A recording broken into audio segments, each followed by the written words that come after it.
quand, tu laisses quelque chose que tu sais faire, que tu fais à ta manière, comment tu, laisses la place à l'autre pour, le faire et peut-être accepter qu'il le fasse, différemment que toi tu le faisais?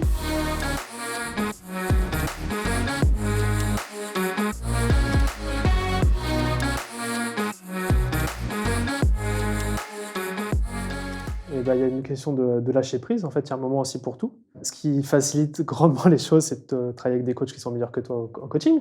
Donc ça te règle ton problème. Parce qu'encore une fois, moi, je ne suis pas coach. D'être sûr de la structure que tu leur as offert pour que... Voilà, il y a des prérequis pour coacher. On fait passer les membres par certaines étapes. Donc, ils sont au courant dedans. Et d'ailleurs, Mélanie, qui est une de nos coachs, était membre de l'incubateur avant. Donc, elle l'a vécu de l'intérieur aussi. C'est pour ça qu'elle est ultra connectée aux problématiques des personnes qui rentrent dedans. Donc il y a une notion de lâcher prise. Il y a une notion aussi de se dire ils vont faire différemment. Moi, je suis plutôt de tendance contrôle fric quand même, malgré mes apparences. J'aime bien quand les choses soient carrées. Mais du coup, pour ce genre de choses, je me suis dit ok, ils vont faire différemment et tant mieux. Ce ne sera pas comme moi, mais ça sera différemment et tant mieux. Et encore une fois, tant mieux parce que ça donne de la richesse au programme, ça donne du volume. De la souplesse aussi. Mélanie coach d'une certaine façon, Fabien coach d'une autre. Moi, quand j'interviens, c'est encore une autre façon. Donc, on apporte de la richesse à ça. Donc, j'ai plus vu ça en mode, OK, on va rendre le programme encore plus riche. Il y a un truc que je n'ai pas répondu à ta question. Est-ce que c'est le fait de ne pas y revenir? C'est-à-dire que Ah oui, tu délègues, mais, ouais. mais après c'est acquis, quoi. En fait, ce qui se passe ici, c'est que du coup, c'était plus nécessaire pour moi, puisque j'étais par exemple dans l'incubateur, j'étais impliqué sur des niveaux entrepreneuriaux plus élevés, dans des problématiques plus élevées. Et aujourd'hui, ce n'était plus mon rôle d'être le coach leader de ce programme-là, puisque les problématiques qu'on expérimentait dans la boîte n'étaient plus connectées à celle-ci, et que j'étais déjà très impliqué, et donc j'ai pu m'impliquer beaucoup plus dans le programme du dessus.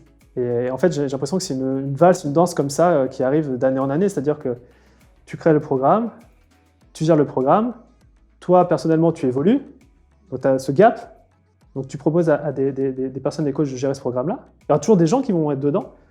Donc toi, tu arrives là, pareil, tu structures. Et tu vois, là, nous, on est en train de bosser sur le 78. Donc à un moment, ça va arriver. Et moi, je vois la vie de cette manière-là, en fait, à chaque fois. Pour toujours être en résonance avec ce qui est important pour moi, c'est de passer le maximum de temps avec des problématiques qui me parlent. Aujourd'hui, dans l'incubateur, il y a des problématiques qui me parlent encore énormément parce qu'il y a des problématiques de coaching, de mindset, de shift comme ça qui se passent en un instant et c'est de l'humain, donc ça j'adore à chaque fois. Mais par contre, des problématiques très spécifiques sur je sais pas, une notion de copywriting, il y a la plateforme membre, il y a les coachs qui sont là qui répondront beaucoup mieux que moi pour ça. Donc, je ne suis pas tenté d'y revenir, mais encore une fois, peut-être que, et là c'est important, c'est que je suis vraiment au courant de tout ce qui se passe dans l'incubateur. On sait quand les membres se désengagent, dans le sens ne sont pas actifs. Et il y en a un warning, enfin un système en place, qui nous dit au bout de 2 semaines, tiens, un tel n'a pas interagi. Nous, boum, on prend le téléphone, on appelle, et puis on voit ce qui se passe, et des fois c'est genre juste, ah désolé, j'étais en lancement, j'ai fait tant. Ok, relax, reviens, ou des fois juste, merci d'avoir appelé, je reviens sur le devant de la scène. Et moi finalement, Fabien et Mélanie sont mes antennes. On a aussi Amandine qui est dans le groupe, qui est mon antenne, et je suis au courant de tout. Donc j'ai pas perdu ce lien, cette connexion avec les membres, bien au contraire, je l'ai plus, parce que j'ai des antennes dans le groupe.